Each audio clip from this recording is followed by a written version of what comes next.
الله پاک ته در ټولو خوښه څلور کلمې دي.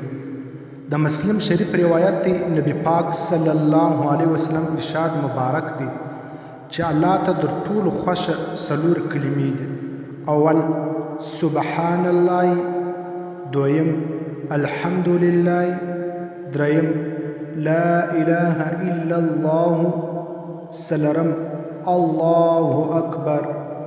عزتمند مسلمانانو، دا څلور هغه کلمې دي چې الله پاک د ټولو کلمو خوښه او زیاته محبوبه کلمې دا څلور کلمې دي.